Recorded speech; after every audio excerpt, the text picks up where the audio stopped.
കാസർഗോഡ് മഞ്ചേശ്വരം കുഞ്ചത്തൂർ ദേശീയപാതയിലെ service road മാലിന്യ നിക്ഷേപ കേന്ദ്രമായി മാറുന്നു. സമീപത്തെ ഫ്ളാറ്റുകളിൽ നിന്നും അപ്പാർട്ട്മെന്റുകളിൽ നിന്നും രാത്രിയുടെ മറവിൽ മാലിന്യങ്ങൾ ഇവിടെ തള്ളുന്നുവെന്നാണ് പരാതി. കുഞ്ചത്തൂരിൽ നാട്ടുകാരുടെ സൗകര്യാർത്ഥം ലക്ഷങ്ങൾ ചെലവഴിച്ച് ഇന്റർലോക്ക് പാകി മനോഹരമാക്കിയ നടപ്പാതയാണ് ഇപ്പോൾ മാലിന്യം തള്ളുന്ന സ്ഥലമായി മാറിയത്.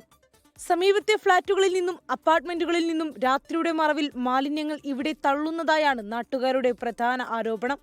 തെരുവു നായ്ക്കൾ മാലിന്യം റോഡിലാകെ വലിച്ചിടുന്നതും മഴവെള്ളം കയറി മാലിന്യം ചീഞ്ഞഴുകുന്നതും മൂലം രൂക്ഷമായ ദുർഗന്ധമാണ് ഇവിടെയുള്ളത്.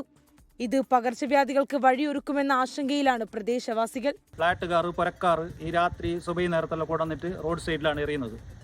അപ്പോൾ ഇതിനൊരു പരിഹാരം എത്രയും പെട്ടെന്ന് കാണണം. ഇല്ലെങ്കിൽ ഇപ്പോൾ മഴക്കാലം തുടങ്ങാൻ പോകുന്നു. ഇതിന് മാറാ പനി അത് ഇതെല്ലാം വന്നിട്ട് മനുഷ്യന്മാർ ആകെ ബുദ്ധിമുട്ടുന്നതിന് മുമ്പ് ഇതിനൊരു പരിഹാരം എത്രയും പെട്ടെന്ന് കാണേണ്ടതാണ് ആവശ്യം. ഇതിന്റെ ഓണർമാർ ഇതിലൊക്കെ വേണ്ടിയ സംവിധാനം ആക്കിയിട്ട് കൊടുക്കണം. അത് കൊടുക്കാത്തത് കൊണ്ടാണ് ഒരു ഇങ്ങനെ ഫുട്പാത്തിൽ വളർന്നിട്ട് ഫുഡ് വേസ്റ്റ്, മാലിന്യം, പാമ്പേഴ്സ് എന്തെല്ലാം ഉണ്ട്, മെഡിക്കൽ ബില്ലടക്കണ്ട. അധികൃതരുടെ മുന്നറിയിപ്പുകൾ അവഗണിച്ചാണ് മാലിന്യം തള്ളുന്നത് തുടരുന്നത്.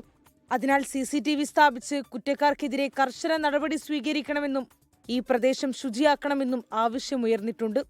24 കാസർഗോഡ്.